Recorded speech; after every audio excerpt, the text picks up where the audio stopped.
Welcome to the Conscious Pivot Podcast with international speaker, business mentor, best-selling author of Pivot, and your host, Adam Markel. The Conscious Pivot shares the stories and wisdom of people who have successfully reinvented some area of their business and personal life. You'll gain powerful insights into how you can fully embrace new opportunities, increase your performance, and master the art and science of innovation and resilience. So please join Adam as he guides you on your conscious pivot. Hey everybody, welcome back to another episode of the Conscious Pivot Podcast. I'm your host, Adam Markel. I am feeling giddy inside right now. That's what's going on inside my body. And in part because I'm vibrating from just having had a really good, refreshing swim. And because it's this gorgeous sunny day outside and the air is clean and to have the time to have given myself even this little respite in the day to take care of my body, to go out and breathe some air and be in the sun and take a swim. Just feels good. I feel like I've been good to myself, and that I'm like giving myself a little pat on the heart and on the back and go, yeah, good. Because we're going to talk about resilience today, and I have this very, very special guest. So that's the other reason I'm giddy is that, two reasons. One, because I get to spend time with this amazing woman. And two, because my wife is she was just so thrilled when she started to look into what this woman has done with her life and the way she's lived so many things that, often we hear about or people talk about or you aspire to. And this is a person who's lived a life that I think is really quite something. So I'm going to read a bit of her bio and then we're going to get right into it. You guys buckle up because it's going to be really great. I'm excited. Like I said, vibrating with the anticipation to speak with Mitzi Perdue. She is a science writer and a health writer. She holds a BA with honors from Harvard University and an MPA from George Washington University. She is a past president of the 35,000-member American Agri-Women.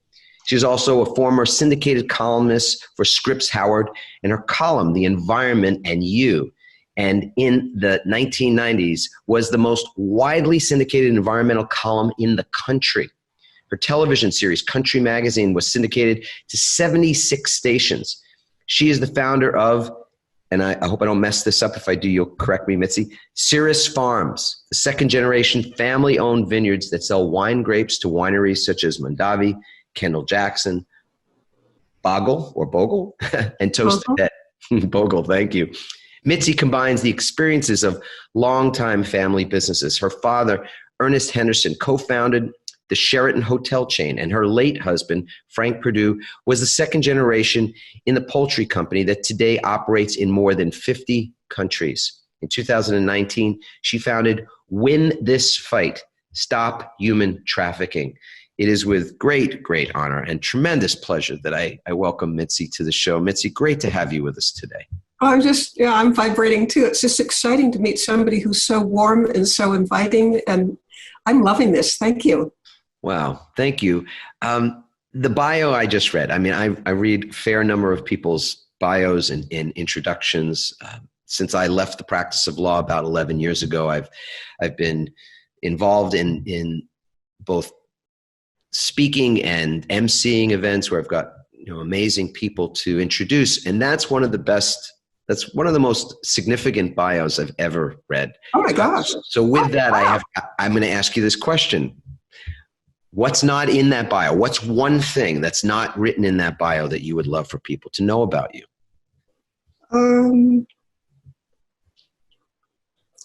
I guess I'd like them to know more about human trafficking and what they can do about it and how to stop it and how I got involved with it. Yeah. Maybe we should start there then. All right. Yeah. How did you get started in that? Is there a story or something because I think if I'm speaking for not just myself, but for a lot of people, just to hear the term human trafficking, it stops you dead in your tracks because you know there's something awful there. You might not know what that even means. What does that look like? Maybe you've heard something about it or heard a celebrity or someone else who's made that part of their platform, but you might not even know what it is. So would you give us a little background and then how it is that it became something you're so involved with? Well, Adam, you just gave me the perfect setup for my story, because up until April 11th of last year, I'd heard the term human trafficking. It didn't mean anything to me. It was just kind of, oh, this is something awful. But then I heard a lecture, and it was by a guy named Paul Hutchinson. And in this lecture, I'm sitting in my seat getting like more and more just horrified about what I'm learning and realizing what I didn't know. What I learned is there are 40 million people in this world who are being trafficked. And that figure comes from the United Nations, by the way. But what is it like to be trafficked, particularly sex trafficked? Supposing, I don't know, I bet somewhere most of our audience knows some 12-year-old girl. It might be a daughter or a niece or cousin or just one way or another. But think of a 12-year-old girl that you know. Imagine that she's been kidnapped, abducted, or lured into being trafficked. Here's what's going to happen to her. On average, she'll have to have sex with strangers as many as 12 times a night, 365 days a year. Her life expectancy is 7 years. And what's going to take her is a drug overdose, murder, disease, or very often suicide. And I have a friend who's, his name is Dr. Bob Cancro, and he's retired from, I think it's New York Medical Center. He was chief of psychiatry. And thinking of that 12-year-old girl, it's, our minds can't grasp how awful this is. But I asked him, since he treats patients and helps with rehabilitation, I asked him, what's she feeling when she's being violated 12 times a night? And he said, he's a psychiatrist, he said, think of the worst depression you've ever had in your life. Maybe your mother died or your best friend. Now, I don't know what your worst thing that ever happened to you in life is, but how bad you feel or felt. And he said, that's how she feels every day. And he also said that when a patient comes into my office normally, that there's a beginning, or they're coming in with depression. In the cases that aren't trafficking survivors, or let's go with the word victim, there's a beginning, middle, and end to their depression. On the other hand, in the case of a little girl who's being trafficked, there's no good days ever. It's just the continuing worst depression that you've ever known. Well, I'm in the audience listening to speakers on this subject, and I'm thinking, oh my God, this is the worst thing I've ever heard of in my life. It's the biggest atrocity I've ever heard of. And I started thinking, I'm sitting in there in the audience, and I'm thinking, I want to do something. I don't have any expertise in rescuing or rehabilitation, but there is something that I could do. I wanted to write a check. That's what I thought I could do initially. But then I started thinking, if I write a check to the Child Liberation Foundation, means cutting back on other charities that I support, because there's a limit to what I can give, and I'm totally at that limit. And I didn't want to cut back on the Food Bank or Red Cross or other organizations that I dearly love. And so I started thinking, who do I cut back on? And then came the idea that I want to share with everybody. It occurred to me, it'd be really hard for me to write a great big check to the Child Liberation Foundation without cutting back somewhere else. But what I could do is, I inherited a 17th century de Medici desk that we think belonged to a cardinal. I could sell it, I could give the money to them, and then on top of that, there would be a lot of publicity associated with it. So I decided to spend the rest of my life, the years that remain to me, and so that you don't have to guess I'm 79 and proud of it. Well, I decided to spend the years that are left to me doing what I could to raise money and to raise awareness about human trafficking. And what a long answer I just gave you. Oh, it's a perfect, it's just the right length of time for that, because it brought me, as I'm listening to you, it brought me into that seat. I've been in the seat where I've heard someone share a story that brought me to tears, or gave me an awareness of something that to that point I was just completely ignorant of. and almost feeling embarrassed. And I'm not saying that's how you felt, but to me, to not, as I'm listening to you share about this, there's a level at which I even think to myself, how is it that I wouldn't know some of the things that you even just said, that's the experience of somebody. Okay, I have an opinion on that. And it has to do with money. It does. It does. And here's what it is. The 3 largest criminal enterprises in the world, as far as money goes, are illegal drugs, illegal arms, and human trafficking. And they're actually quite interconnected. I mean, the people who are involved with one are often involved with another. Yeah. And just to give another statistic to put what I'm about to say in perspective, I'm going to share with you something that I learned from an NYPD sex crimes division officer. And he told me, if you are a sex trafficker in New York City and you have a stable of 4 girls, your income can be $1 million a year tax-free. That's how much they're bringing in for you. Well, with that kind of money at stake, you know, the bad guys have every possible incentive in the world to kind of brush it under the rug and have, they actually pay spokespeople to come and say, yeah, I'm in the sex trade and I'm fine with it. You know, I should have my choice to be able to do it. Yeah, there are a lot of the people, I mean, documented cases of people who have made those statements publicly in the press and been on national TV, that they're actually, you know, they're told, we're going to kill your daughter unless you speak. So the incentive to keep this as quiet as possible is enormous. And that...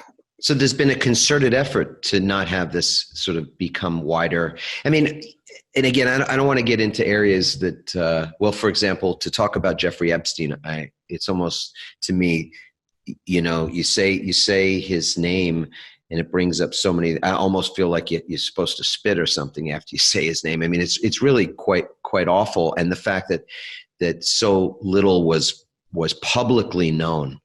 Look at the effort that they went to keep that quiet. Like, I have a personal girlfriend who wrote a book on Jeffrey Epstein, and she wrote it, she happened to travel in the social circles that he did.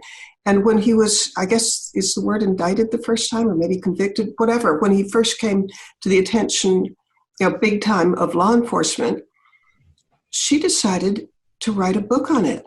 And she told me, I think she wrote the book in like 2005. And initially, yeah, there were all sorts of publishers who wanted to publish it. They were so excited, you know, because she'd name names. It's an expose, and it's, you know. Total expose, but yeah, she was kind of in the inside, and she interviewed hundreds of people, whether it was law enforcement or former victims or society people who interacted with him. She said over and over again the following would happen. She'd take her book to a publisher that'd say, yes. And then a few days later, nope, we're not interested. And that happened so consistently that she's pretty sure that, you know, there were ways of keeping her shut up. But then once the dam burst, I suppose, with Roman Farrow, with his expose in the New Yorker, then her book did get published. But she said for years and years and years, there was just an amazing, like, wall that kept her from talking publicly. And there are politicians who desperately wanted her not to talk. Right. They were able to accomplish that. I'm not usually at a loss for the sort of finding the breadcrumbs in terms of a conversation to where we lead, and always find it, you know, quite unusual the way if you're watching morning news or any sort of news shows, but those morning news shows in particular, like Good Morning America, where they go from one story that's this devastating story that you just gotta, you know, just your heart is in your throat, and then the next second they're talking about the sports or social media or, you know, this light segue. And I get it that's a skill set in that area and that you have to do it. But I'm just feeling in this moment, even now, how awkward that feels to me to move. However, I'm not all about bad news, because as bad as the problem is, there's an awful lot that is being done about it and that we can do about it. Well, let's move in that direction then, because I wasn't feeling so much like that. It's an only bad news thing. I realized that with everything, awareness is the start. I mean, the start of any sort of change in someone's life for the better will begin with awareness, and that awareness often is a shock. I mean, when you become aware of something you were formerly unaware of, there's a bit of a shock factor in it. So, but I also want to just take my own moment to honor the fact that there are countless women and probably men as well who've been trafficked, and people's lives that have been devastated. And just collectively, I'd say, perhaps as people are listening to this and maybe even watching it right now, that they send a prayer out to the families, that they just hold something in their heart for the people that have been impacted by something that has been kept silent for so long. Well, I have a guess of how you're feeling, because I remember the first time that my eyes were open to it. I mean, it changed my life, but I'm not asking it to change anybody else's life. But I will make a comment on, there are 2,000 organizations that are working on this that the UN recognizes, and there are probably 10 or 20,000 in addition to those. And I write a weekly blog, and my approach is to go to visit different organizations that are combating human trafficking. And I've discovered that with great frequency, the people who are actually on the front lines, they tell me that they have to practice a fair amount of self-care, that they can't just spend their whole time diving into this or they jump off a bridge because it's so dark. All right, that's one side. But the other side is when you know that you're doing something that can make such a difference in people's lives, it's about as rewarding as anything that you'll come across. And then on top of that, the people who are caring enough to be working on this, I mean, doing anything for it, they're some of the nicest people you ever meet in your life. So my life changed totally April 11th of roughly a year and a half ago.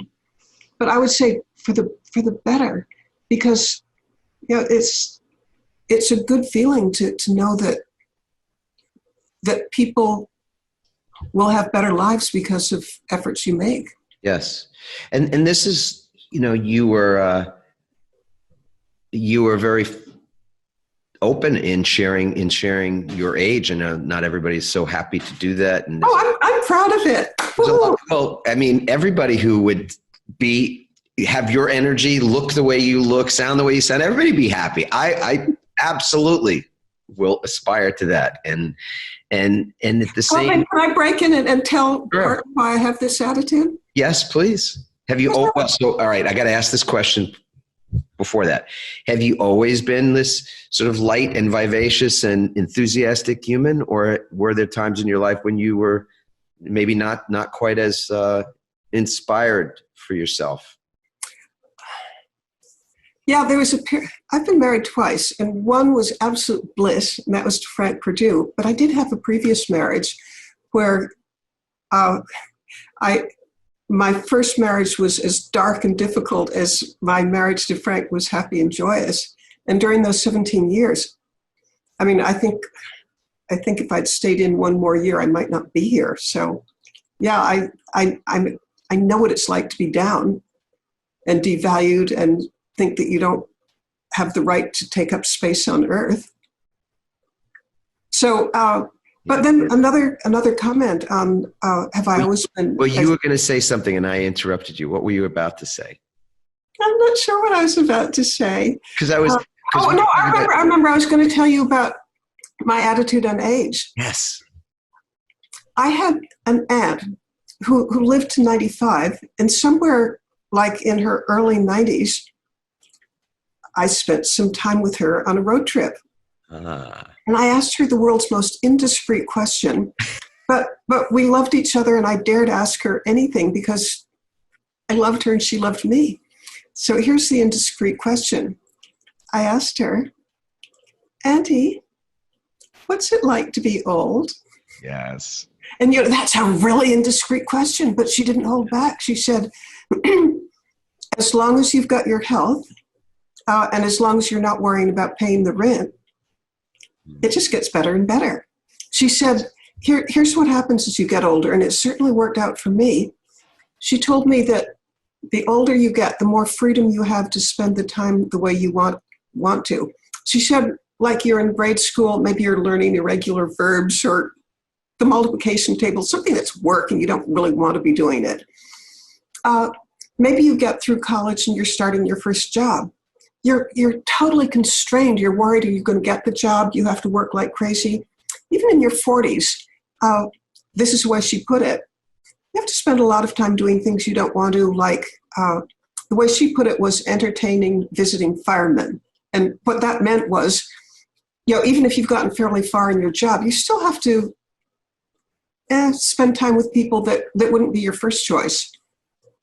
She said by the time you're in your 70s and 80s, the proportion of time that you spend exactly as you want, maybe it's helping a charity, maybe it's reading a book, maybe it's even taking a course. She said, there's just so much freedom. And then she said, and this is the kicker, she said, in my 90s, there isn't a moment in the day when I'm not doing exactly what I want. And very often it's surface related, but just total freedom to do what fulfills me. So I asked her, Andy, what happens when somebody comes by who's kind of mean and nasty and you'd rather not be with them? And she said, oh, that's simple. I just act crotchety, and people expect people my age to be crotchety, and they go away. Oh, that's brilliant. But to me, it's true. The older you get, the more, the nicer the proportion is between doing what you choose and doing what you have to do. Right. And you were saying earlier that you were taking a course. So how often is it that you're finding yourself still studying, still in courses? Oh, I have a rule that a year doesn't go by where I haven't taken at least one course, and frequently 3 or 4. Like at age 75, I decided maybe to follow in your footsteps, because you say you do a lot of public speaking. I thought to do the things I wanted in this world, it'd be really nice to polish public speaking. Oh. So the National Speakers Association has a year-long course. It's like 8 hours once a month, but you have to do like 40 hours to prepare for each 8-hour class. And it was a lot of work, but at the end, I loved it. It's opened so many doors for me. But other courses I take, like I'm always taking Red Cross disaster preparedness courses or first aid or recently. Your life saving. Yeah, but recently I've taken courses in. Oh, dare I admit this? Because here goes. A 5-day course on, and I'm flunking it, but a 5-day course on how to be a good podcast guest. Oh. And among the things that they teach you is don't monologue for too long, because people tuned in to hear the host, not you. Wow. Really interesting. Good advice, I suppose. It's, I guess you could teach a course about emotional intelligence at the same time that you were teaching that, huh? Well, I love reading books on persuasion and psychology, and I'm close to an addict on watching things on YouTube. I mean, whatever you want to learn more about, it's there. It's fascinating. I mean, it's leveled the playing field. People from anywhere that they can get a good internet connection can watch a video and learn something about something they're fascinated about or want to get better at. I mean, it really is remarkable. I have a question for you. Do you fancy doing a TED Talk someday? Yeah, but so I would love to, and it would be. What would you like to speak on? Would it be human trafficking? Yeah, because the reason I want to get better at communicating is because I want an ever bigger platform to share what I know, and I did want to get into what I'm doing about human trafficking, and I mentioned that when I was sitting in that audience, not knowing, where I could get money to give to the cause, and that there was a 17th century de Medici desk. I'm a public speaker, and I often speak to family businesses, often about how to make your family business last, because the Henderson family, we've been in business for 180 years, and the Perdue family's been in business for 100 years. Well, I have access to a lot of high net worth people, including ultra high net worth people. And I began exploring, I have a foot in the door because I get to address their conferences. But I began asking people, do you have items that you would put up for sale if there was a giant auction? And some of the gifts that people have pledged, the biggest, although this didn't come from a family business conference, the biggest is a 69-carat perfect ruby that belonged to a Sung Dynasty emperor. But other ones include, there are two brothers who hate human trafficking, and there are 14 dinner plates that belonged to a Russian Tsar. It was Tsar Alexander II, and his father gave him 14 dinner plates. 2 of those are in the Hermitage Museum in Russia, and 12 belong to these two brothers who hate trafficking. They've pledged them. Other pledges that have come in are one of the largest perfect emeralds, and it has a great story that goes with it. And the donations that have come in, they've attracted the attention of PBS, and they actually have done a half-hour story on the different donations. And the great part about that is, the donations will raise money, but they also raise awareness. Yes, exactly. Is there one organization in particular? I mean, you mentioned the Red Cross, for example, and they're among the most well-known organizations, charities that go into areas that have been devastated in some way by a natural disaster, for example. Is there one organization in particular that's more well regarded, or that you believe is the right one to donate to when it comes to human trafficking? All right, my approach is, I'm just checking, somebody's buzzing me. My approach is, whoever donates something and would really like great big expensive things, $1 million or more, and there would be an auction at Sotheby's, but it has to take place after COVID-19 is over. The donor gets to choose where his or her money goes. Mm. So I'll give you an example. There's a man who has $1 million diamond necklace that belonged to Marlene Dietrich. He's giving it, the proceeds of it will go to the Child Liberation Foundation.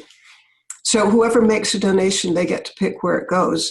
And there are tax deductions to be had. There's, if you care about publicity, either for yourself or for the organization you care about, we can engineer that in a scale that's mind-boggling. It's global. Yes. So when this fight Stop Human Trafficking, is that an organization that you either can? It's what I founded. You founded it. Yes. Okay. Yes. So that's one of the organizations that would be recipient of funds that come through an auction like the one that you're describing. In general, if somebody loves what we're doing, yes, by all means. But yes, in general, most of the donations that are coming in, or the pledges that are coming in, they're from people who already know about an anti-trafficking organization that they believe in. Right. And there are 3 major approaches to anti-trafficking, and one is prevention, and one is rescue, and one is rehabilitation. And I'm very excited about prevention because you don't want anybody to go through what I described with the 12-year-old girl. No. So what does prevention start? Well, you know what? It's a very big topic. So what do you believe the most important steps are in prevention? If you can give us a couple that we could be thinking about and become more aware of. All right. I'm worried about, I don't want people to hate me, but the police play an enormous role in prevention by, well, here's a statistic. And I have this from law enforcement people from all over the world. They all pretty much agree in this statistic. If you're a trafficker, and I mentioned the trafficker in New York City who will have an income of $1 million a year, without effective law enforcement, that trafficker has almost no chance of ever paying a price for what he's doing or even being interrupted.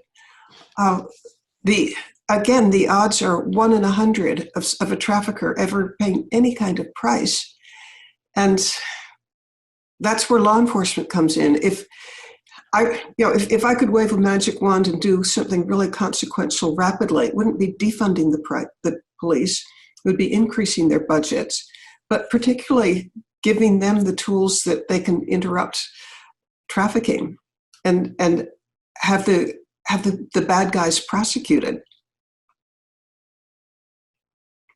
It is inconceivable to me that we would have situations like this that weren't being addressed and weren't being aggressively addressed. And the question again becomes one of resources, as it almost always is, especially in publicly funded institutions like the police, for example. Well, I mean, I make it my business because of doing public speaking. I've been on 4 continents in the last year. And I talk, whenever city I get to, I'd love to talk with a member of law enforcement, frequently the chief of police. And the best, the shining light for the whole world is in Taiwan. Taiwan, actually all of Asia, well, how about all the world, has this problem. But Taiwan used to have a terrible problem with human trafficking. But the head of state of Taiwan and the head of law enforcement in Taiwan, and also the head of immigration, they all got together and they said, they were hunting around for what can we do to have the biggest impact? And they realized that Taiwan, like the rest of the world, the bad guys pay no penalty. They make vast amounts of money and they don't end up in jail. So they started thinking, the 3 who are working on this together, what can we do to change that?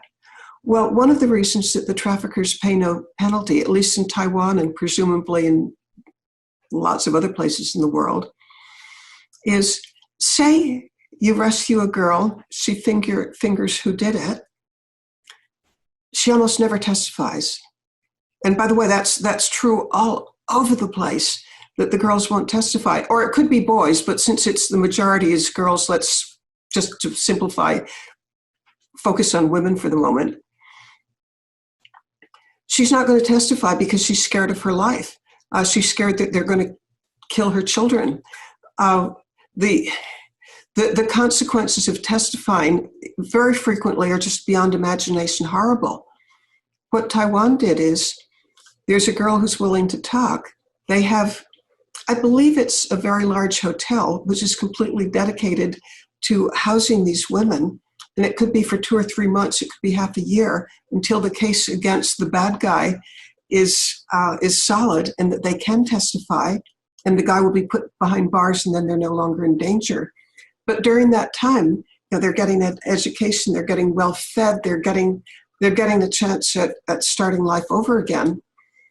And the results is our U.S. State Department judges countries throughout the world according to how bad they are in preventing human trafficking. And how about Taiwan is just like at the top of the list of being a shining example. But they know how to do it. And I mentioned the head of immigration. Here's what happens all too often in countries. You have somebody who will testify against somebody, but the bad guys, if she's not in some hotel with guards in the doors, the bad guys, I don't know whether they're going to drug her or threaten her or what, but they get her out of the country. And so she can't testify. Well, in Taiwan, I'm not sure the mechanics of doing it, but it's probably the equivalent of taking her passport. She cannot leave the country. Right. So there's witness protection that really becomes the focus of how it is that they can make a case and keep a case. It's if the case falls apart, that's been the case, that's sort of the repertoire in the United States as well, where... Allow me to share what I know about Jeffrey Epstein and my girlfriend who wrote the book on it.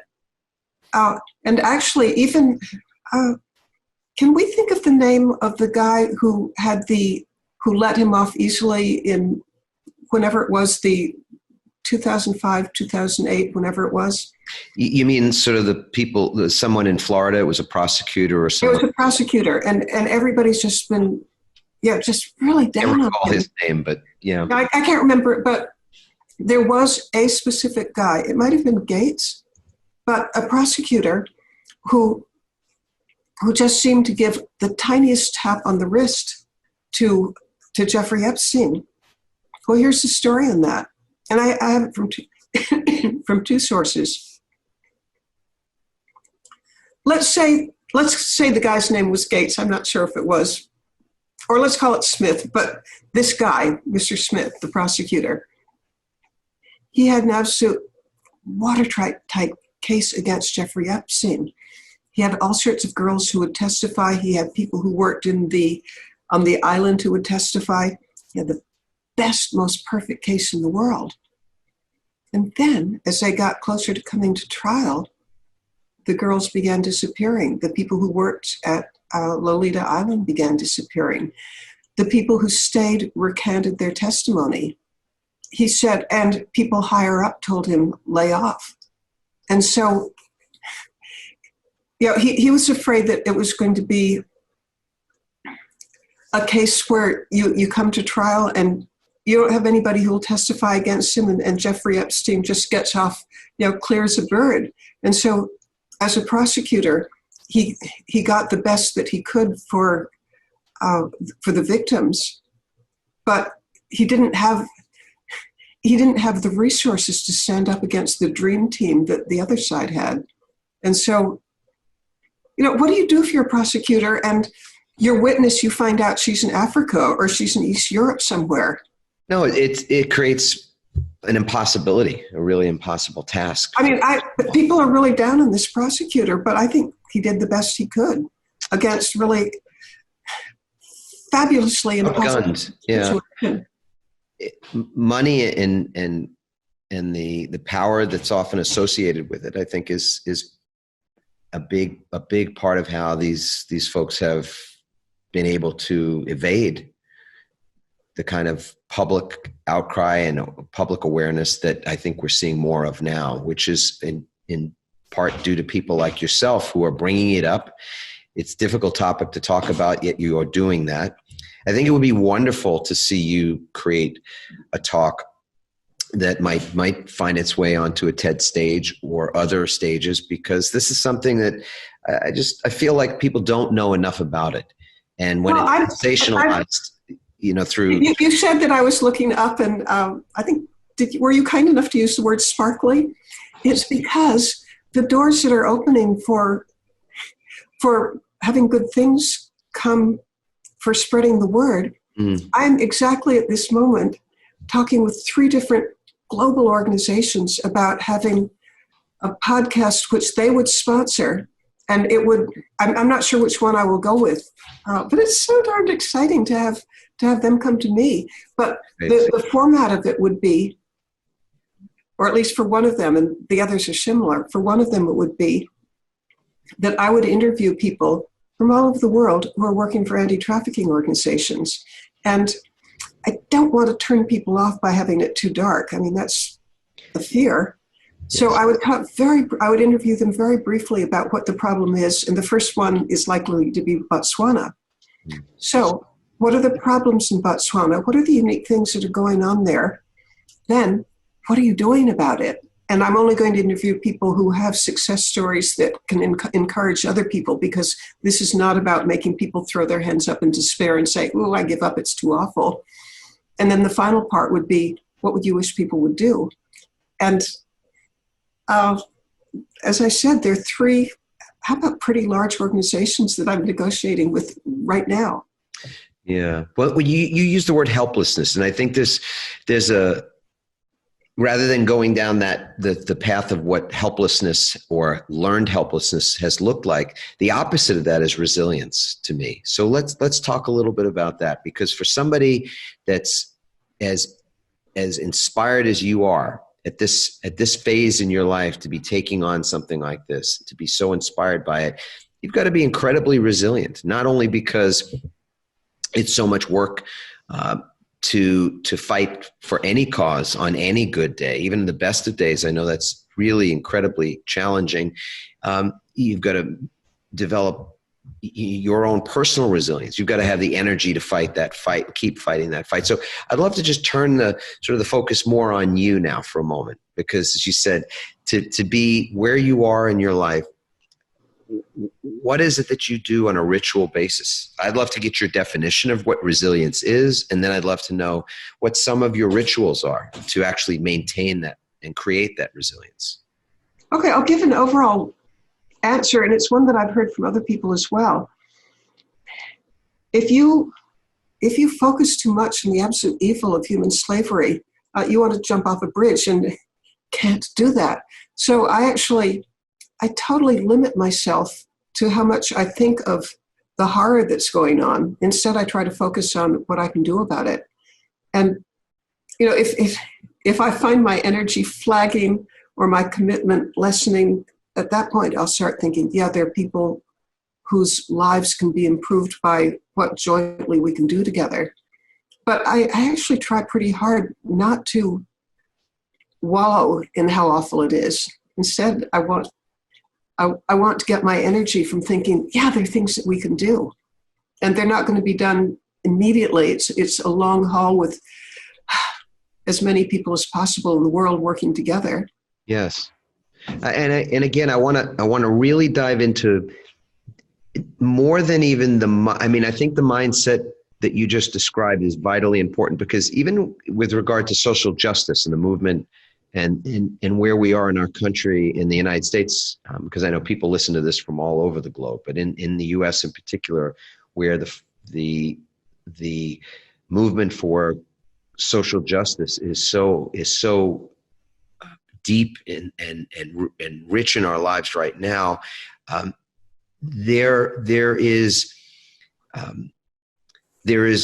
looking at that situation and being very disheartened by it, and you can almost even become resigned to the fact that it has gone on for so long and it is still going on. I mean, I watched a basketball coach who I actually was the coach of a team that I followed in the past, and I have respect for him.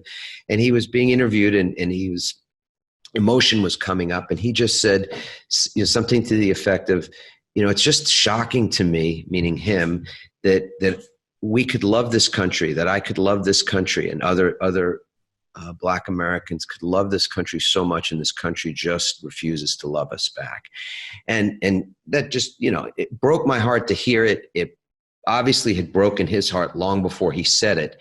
And I thought to myself, okay, so there's that aspect of it where what you said is right, where if we focus there, if we get stuck in that, I think it's quite difficult to get into momentum in making change happen, in seeing the problem as the actual solution, and things like that. That sound motivational, but they're also very, very true in terms of how things change in any area of our lives. So resilience is the word that we typically are putting to that the resilient individual, the resilient organization. In fact, that's a lot of the work we do. Is we go into companies, we help to see how it is that their workers are either being built up, made more resilient, that the culture is one that promotes resilience, or does that culture, that work culture, actually promote burnout and exhaustion and the kinds of things that lead to helplessness or to the feeling of learned helplessness? I mean, we've got a pandemic on our hands. The statistics are very stark in terms of just young people age 18 to 24. One in four young persons in the month of June considered suicide. If you can imagine I've read that. Shocking statistics. So I think what I would love in this moment is you being somebody that has lived such a vibrant life and is now that much more sort of doubling down your energy for this cause that we've been talking about. How is it that you create resilience? How do you think about resilience? And what, more importantly, do you do to cultivate it for yourself? Well, let's start with the physical. I'm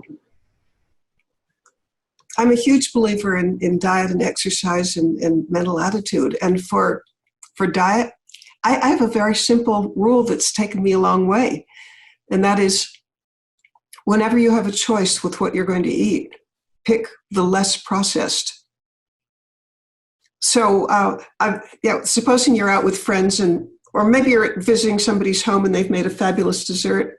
You don't have a choice, or you do, but I would probably eat the dessert. But I would never do it if I have a choice where it's not going to hurt somebody's feelings. So I avoid sweets because that's highly processed. I'm somewhat low carb because bread is highly processed. The odds of my eating a candy bar are 0. The odds of my eating loads of fresh fruits and vegetables and maybe beans and just unrefined stuff, that's what I do. And I think it's done. I made a bet probably 40 years ago that eating unprocessed foods, or when you have a choice to eat the less processed food in favor of the more, I'm twisting my tongue around, but what I'm trying to say is when you have a choice, choose the less processed food. And right. It's taken me a long way because I think I feel younger than I should. Then on top of that, before COVID-19, I would have described myself as a gym rat. Uh-huh. So instead, I've since I'm not going to the gym, I'm doing all sorts of floor exercises. And then I live in the 8th floor of my building, and I do not use the elevator. 2 or 3 or 4 times a day, I'm using those stairs. Yes. And I think that keeps me younger. I love lifting weights at home and doing weird, strange yoga postures. And often I do this. I love weird, strange yoga postures too. So you're two people in pod there. And often I'm listening to podcasts, particularly self-improvement ones, while I'm doing those. And so I think you're filling your mind, you're filling your head with good thoughts, not just Pollyanna thoughts. Again, I think some people, I grew up in New York and I was a lawyer for 18 years and a litigator. So, I have a very practical and pragmatic side to me. And yet I realize how powerful it is that we hear things that are enlivening to us, that are inspiring, that are forward looking, that are innovative, that kind of thought is very, very regenerative for me. And it sounds like that's the same case for you. And you call that self-help. I pick up a self-help book, 6 times to Sunday. Anytime I can get my hands on it. Yeah. Has that always been the story of your life? Have you gravitated? Yes, because I mentioned that my father and my uncle were the co-founders of the Sheraton hotel chain. Mm-hmm. Father told me that he would read Dale Carnegie's book, How to Win Friends and Influence People, every 10 years. Wow. And then on top of that, he would reread it. Excuse me? Every 10 years he would reread it. He would. My mother also. And for that matter, even Frank Perdue did. Is that right? Yeah.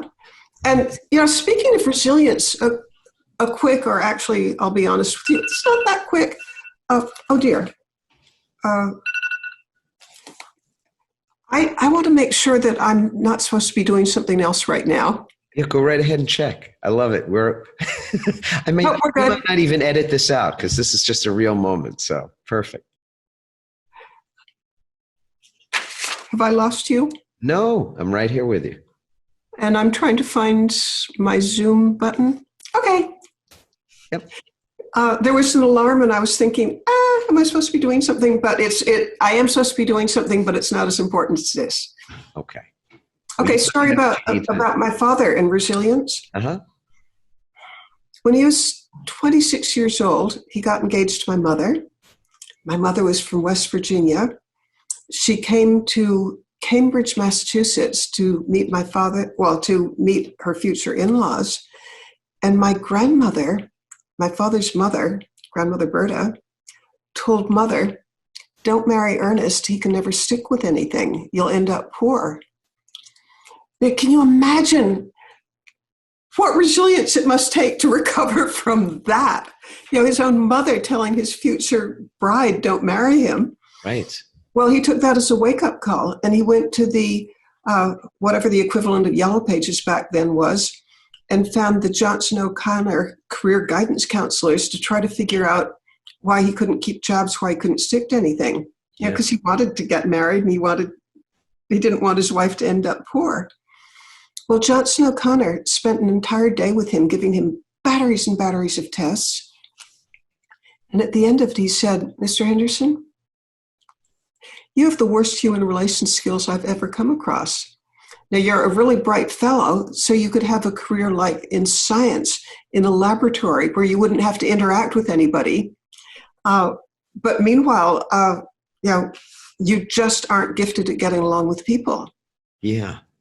Father took that as a challenge.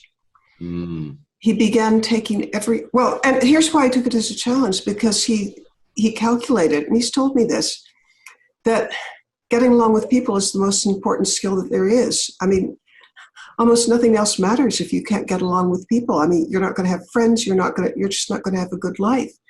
And so he began doing everything he possibly could to crack the code of how to get along with people, what motivates them, what makes them tick.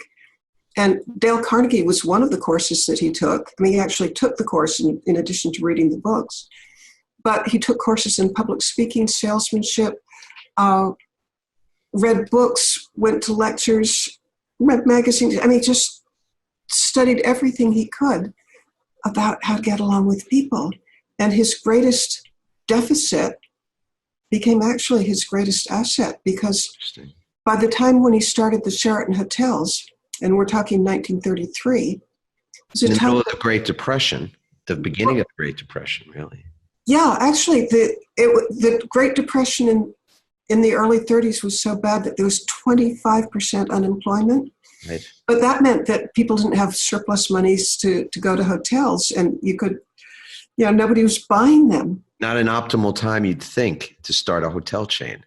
How about it was the perfect time, because with his enhanced understanding of human relations and human motivation, well, let me tell you what he'd do the first day that he'd take possession of a hotel. And I'll tell you ahead of time what this story is going to illustrate is a way of getting employee engagement and love, and something that would make them stick with him for life and go the extra mile. So the day he'd take possession, he'd invite them all into the hotel ballroom, and he'd stand up there on the stage, and the first words out of his mouth was always, "I want every one of you to keep your job, because I know that you know your job better than anybody else in the world, and my job is to give you the resources and the encouragement to show the world just how good you are, and you're going to see in just a few months, this is going to be the most popular, the most well-served, the example for the rest of the city that things can turn around, and you're going to be part of the team that does this."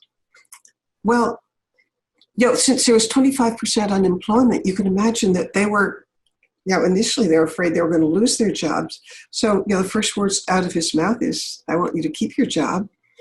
And then the next day, there would be just cavalcades of like plumbers and electricians and decorators coming into the hotel.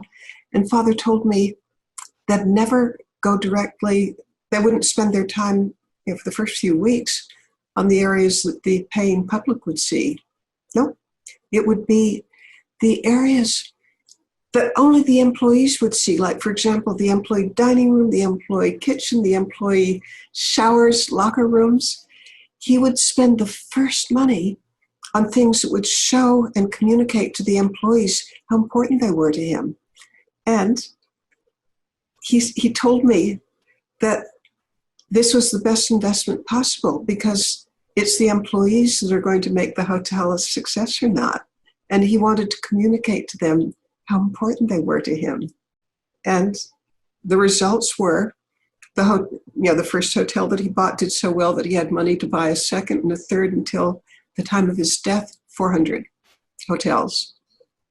Wow. And when did he pass? What year? 1967. Yes. So a long time ago. Yes. And 400. But nevertheless, isn't that an amazing example of resilience? You're told by your mother that your fiancé shouldn't marry you, and that his greatest deficit became his greatest asset. Yes. So let's define that. It well speaks for itself. I'm just a big fan of taking a story like that and encapsulating it in some way into one principle. So his resilience was born out of something that he I guess took as a sort of a personal mission or a calling. I think so. Yeah. Mm-hmm. I mean, if you know that there's something that you really need and you're no good at, why not try to get good at it? Learn the thing that is your deficit, or maybe even your greatest deficit. Without doubt, his greatest deficit. Wow. But he became, I used to think that, here he is in the hospitality industry, 400 hotels, and I'm going to guess that except for national politicians, there are few people in the country who interacted with more people in a more gracious, understanding, inviting, welcoming way. Yes. Than a person who's a star in the hospitality industry. Now, who would have ever guessed that somebody who had terrible human relations skills could be fantastic at it?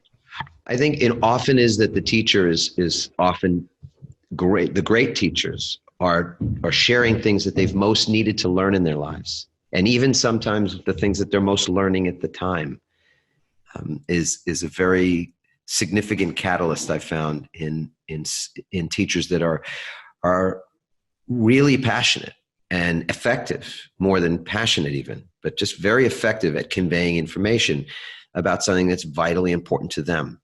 It's where we put our attention. Attention is love. You put attention to something, it feels the recipient of that attention feels love, or the thing feels love. Frank Perdue was a lot like that, and something that I had something to do with.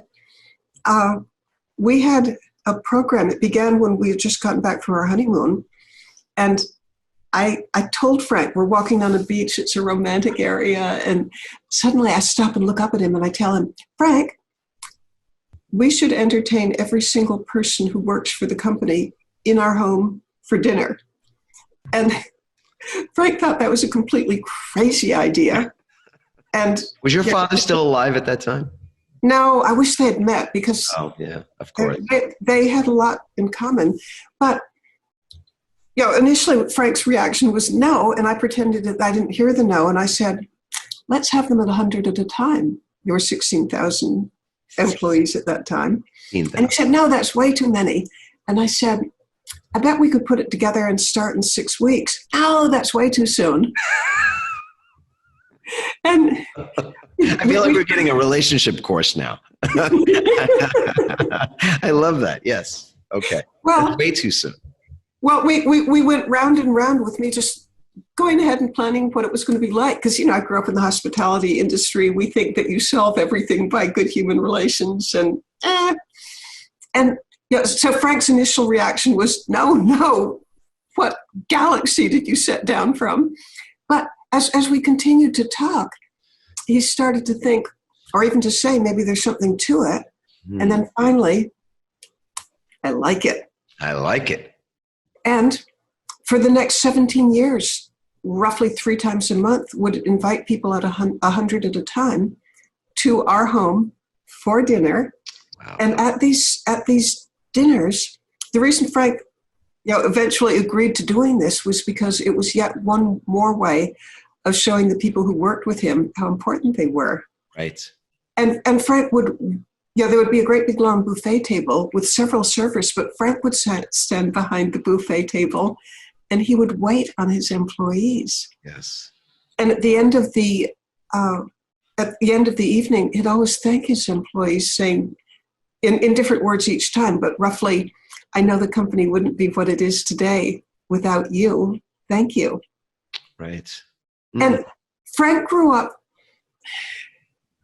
in a very rural area. I bet Salisbury population might have been 200 at the time, and he lived on a farm, and he was a shy country boy. And yet, he transformed himself from somebody almost too shy to speak to people to a marketing icon. Wow. And I found it just amazing that somebody who was inherently shy could, like my father, become extremely good at something that didn't come naturally to him. Yes. There's an element of resilience in that as well, because it's so interesting that I think part of how we develop resilience in ourselves is that we challenge ourselves, that we face, not just face the challenges, but we go into them with great enthusiasm. So yeah, I'm an introvert a lot. When I say that to people, that when we train speakers, work with speakers, or people that go on TED stages and things like that, I'll often say, I see that you're shy. I see that your voice is quite restricted even. It could be from early childhood when someone told you to better be seen than to be heard, and things of that sort, right? So we all get that it comes from someplace. But say I'm naturally more comfortable in small groups of people. And I've spoken to 15,000 people at a time in China and places around the world. And you go, I'm much more comfortable in the green room reading a book by myself or with one or two other people, or for that matter, not even being there, because I typically get my energy from that sort of introverted behavior. Whereas some people, they get their energy by being around a lot of people, and they're much more extroverted. Almost every public speaker I know that I've enjoyed and I respect very much are not the gregarious types naturally or outside of that environment.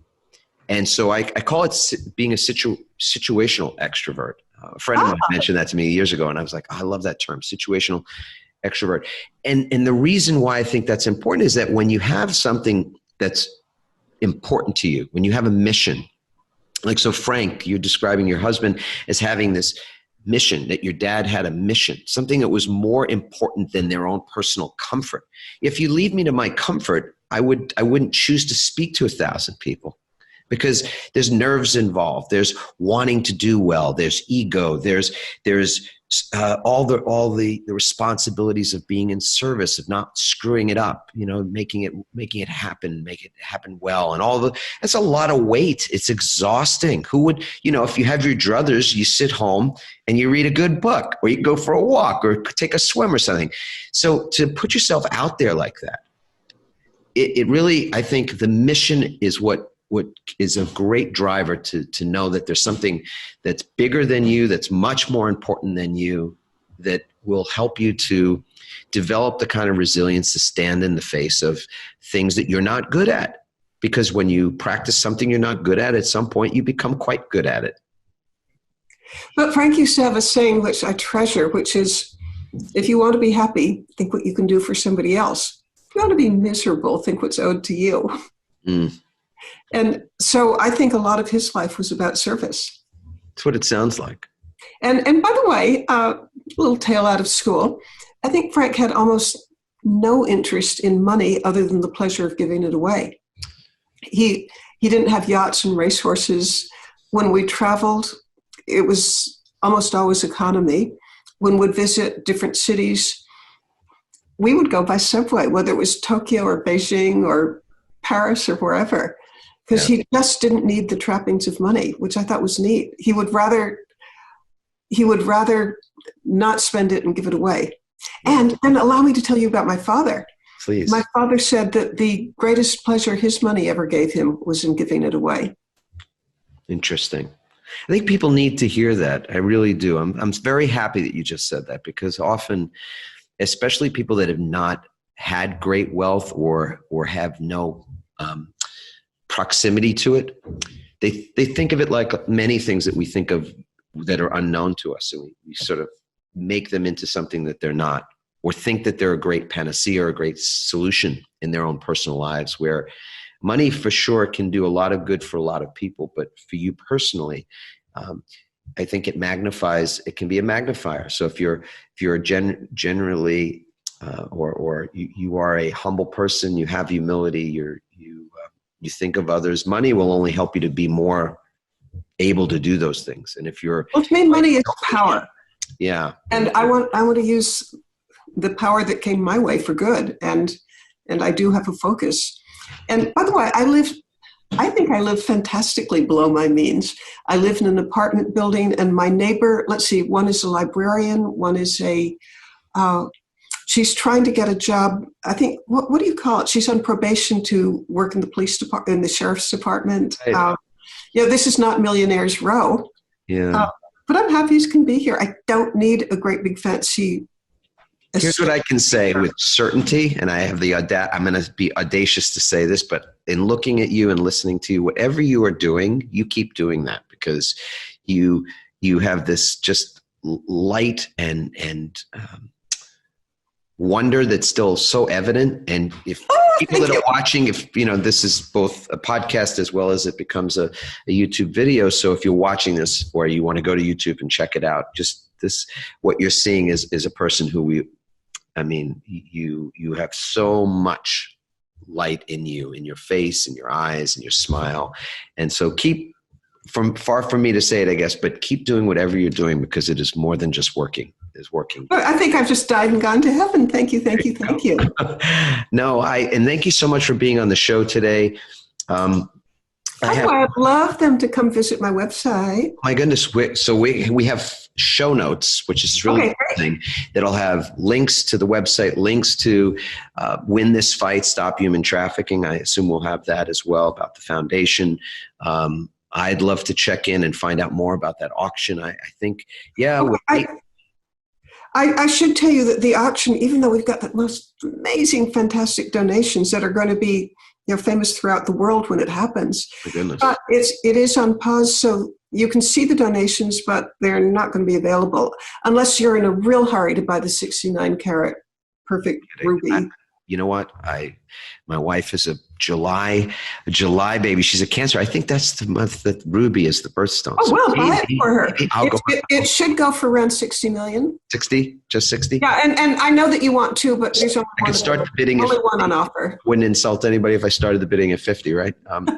So and we could talk about this offline, but maybe perhaps that auction can happen online, because I think people will tune in right now to see something. So people often don't go to Sotheby's. They have somebody there as a representative, and they might be watching it on closed circuit TV or whatever it is. But I think that's entirely possible right now to do the. Except I'm going to listen to the wisdom and experience of Sotheby's, who said, you'll get some buyers, but there's so much economic uncertainty right now that you aren't going to get like bidding wars that would get it to the high prices you want. Yes, let's listen to the experts for sure. Well, not a choice, because they get to say when the date is. Although I guess you could take the position that the stock market is at all-time highs, and people that are invested are probably doing quite well at the moment. And we're also talking about often people that are spending money that's not their rent money. Obviously, it's money that are in foundations and other places where their plan is to give it to good causes. And so, I'm always a bit counterintuitive when I hear things like that. I think now is an absolutely wonderful time if it was properly marketed, and if they. Okay, but then there's another issue, which is they will give a date that's a year in the future. So yeah, they've got to predict that a year in the future the stock market's still doing well. That's true. It's so many moving parts here, right? Yeah.